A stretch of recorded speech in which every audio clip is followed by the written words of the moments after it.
one more Yeah, fire question. away, fire away. So, one of my patients, we've talked about her extreme anxiety, not able to work. So she's coming in for healing with her husband. I was thinking of doing an oil protocol to start with for the two of them. What would you recommend? Because She has anxiety and he does not, or like, are they you getting know, along? Like, what's going on I there? think, yeah, I believe they're getting along, but being the caregiver type, I think a lot is falling on him, and she won't leave the house without him. She's afraid when he's not around, so there's a lot of things that's falling Okay. on her shoulder.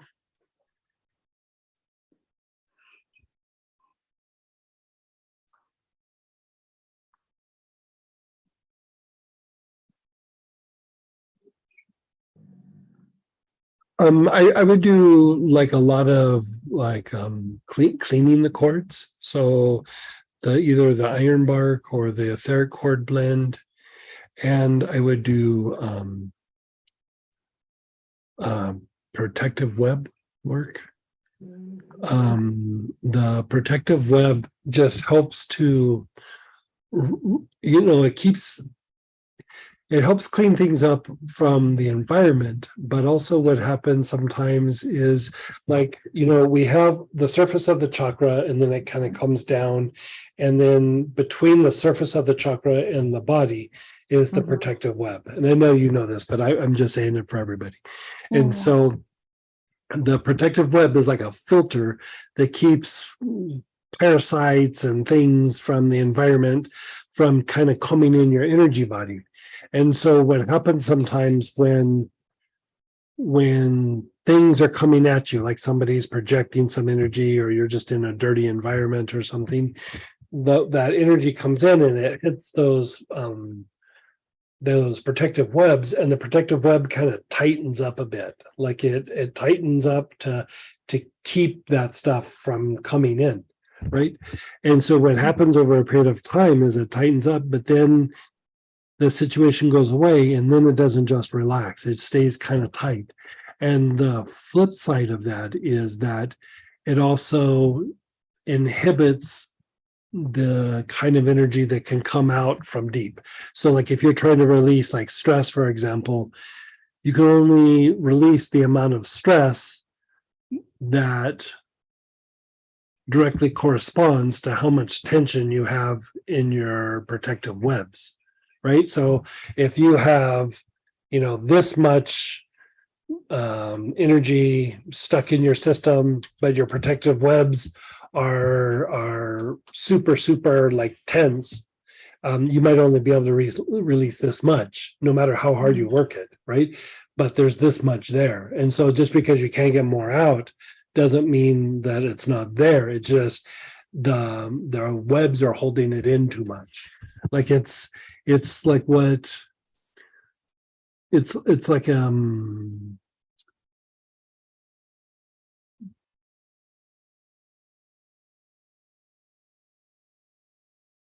people talk about like repression of emotions. It's not always like a conscious choice. It's the reason sometimes they're repressed is somebody came at them so hard that those webs have tightened up, and even if they tried to release them, really super hard, they kind of can't. Like energetically, they're limited in what they can do, and so by going through and working the webs, you're allowing for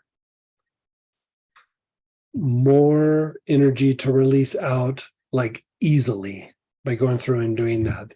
And so by going through and cleaning the cords between these two people, I mean, it just helps with reducing the stress and like the fear and all that kind of stuff. But for both of them, the webs probably need to be substantially like kind of cleaned and relaxed so that, for one, energy flows between them better, but also if there's stress or anxiety or fear that's been bouncing back and forth, because like her fear is also felt by him somewhat, right? Right. It allows him to release that as well and not get the burnout that happens with being a caretaker. All right. Okay. Because a lot of times what we would call burnout is, it's fatigue, Right. but it's also contamination. And I don't mean that in like a negative way. It's just you're around a person who's having a hard time, who is maybe sick, who is like anxiety or fear or stress or whatever it is. And even if they're consciously okay, their body is going through something. Some of that's going to impact the people that are taking care of them. Right. I mean, like, think about what you said, like you went into the hospital and you felt fatigued. Some of that was energetic, and some of that was you did get a little bit drained being around those people, just because they're sick. And so you do things to support the energy levels, like like thyme or cinnamon or anything that's just fortifying, right? And Ravensara. But then you go through and you kind of clean up the energy body. A lot of times that will regulate it. But if you need more, you could do that. And so for somebody like that, he could be using one of the softer thymes or Ravensara just to help keep the body strong, you could say. Wow. Thank you so much, Greg. Yeah, And yeah. so Yeah, you're welcome. what the protocol I would use for them, the oil protocol, would be in the psychic defense? Actually, for going through and with the ironbark eucalyptus and the etheric quartz, I just have them inhaling. Like I wouldn't even have them directed through, different parts of their body or anything like that. I just have them inhaling. The protective web, I would just do the thing where you have them go and like put the awareness on their body, and then find a spot where there's tension or whatever, and then have them inhale the protective web there. Like your protective webs are heavily impacted by the nervous system and the fascia, and which is connective tissue. And so by putting your awareness on the different spots of the body where you're feeling tension or a heaviness or an uneasiness, you're basically unwinding that energy that's stuck in there, that is reflected in the protective web.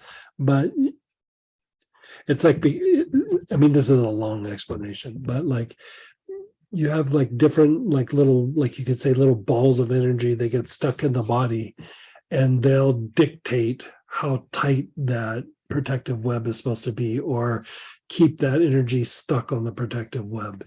And so by putting your awareness on the body and inhaling, you're beginning to unwind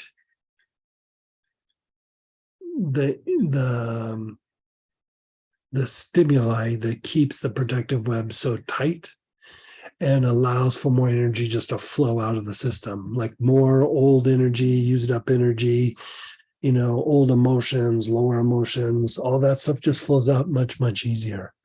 And so you could say like anxiety and phobias and fears are a person is being impacted on by these like energy cysts, be it either internal or external, and it's pushed them out of their like awareness, like their ability to be aware. Like they become aware more of those thoughts rather than of like who they are or what's happening in front of them or the good things in that day, or it keeps pushing them a little bit more off center a little bit, and it makes it harder for them to get back to the place where they can just be calm and relaxed. Got it. Does that make sense? Yes, it does. Yeah. That's why Thank you it's so so hard to much. treat sometimes. Like Yeah. it's not just like, oh, you're anxious because, XYZ or your endocrine system's off. It's this really complex thing that you're having to unwind. And sometimes it's different from person to person. Like there might be more emphasis of things in the body. There might be more past experiences. It might be like I think I told you one time, I treated like one of the most difficult cases of a migraine that I ever treated. I mean, I was aggressively treating it and it just was not responding. And the person had gone through all kinds of stuff with the different doctors and neurologists and all kinds of things. And none of us could find anything that would bring her relief. And so I just threw everything out the window. I was like, okay, something else is up. And it ended up being a person in their environment. Like a person in their environment was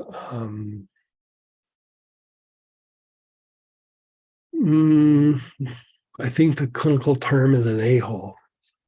They were just really kind of insulting and whatever. And it wasn't so much like, oh, that hurt my feelings or whatever. What the person said is like they don't direct it at them, but they direct it outward, like at their work and everything. I guess the guy was just like a lunatic at work, and he would come home and he would be kind of normal, but that is what was actually causing the migraine with the person, was just kind of how we were talking about cleaning cords and the protective webs, like with your other situation. That would be an even more extreme application of that, because like that person at work was like a lunatic at work, and they would come home and like that energy would just kind of cause the kids to act a particular way, cause her to get agitated and go into like fight flight mode, and cause her to have a migraine, and like it just caused all these chain reactions. And so there was no kind of changing him, so we cleaned up the environment, we cleaned up her, and they went away. Wow. And cleaning up her was just cleaning up the cords and the protective webs, by the way. That's all we did. Like I didn't follow any protocols for migraines after that. I just cleaned her up. I think I will try that. Yeah. This person has intense migraines. Oh, okay. Perfect. Yeah. Okay. Well, thank you so much again. You're so welcome. See you soon. Yeah, see you soon. Happy New Year. Happy New Year. Tell Chris hi for me. I will. Thank you. Just on that, Greg, someone's asking, did this apply to funeral homes and or jails? Yes, and especially yes for the jails. I mean,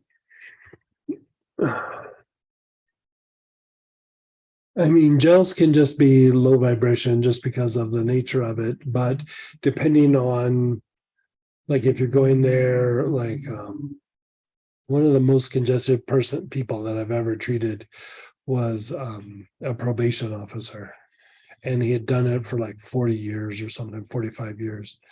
And it just took months of just cleaning up the outer part of the energy body for it to even be able to treat anything else. And those things need to be cleaned up, but depending on what the person was there for, like if it's like they're an authority figure or something like that in the jail, it might even need more than that. But in general, those would be the ideas. Funeral homes, like, it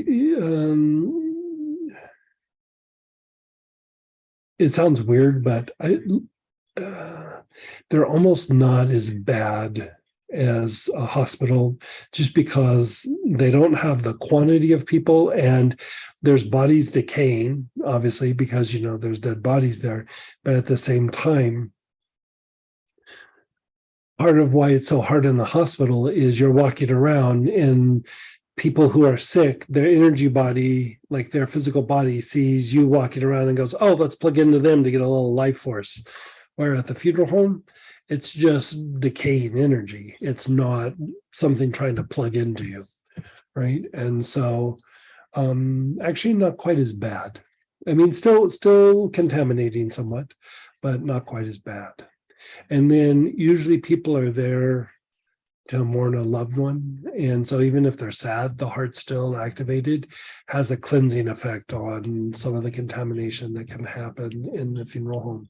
So funeral homes are, I mean, still you want to clean up a little bit, but not as bad as you would think. And then go ahead, Cindy.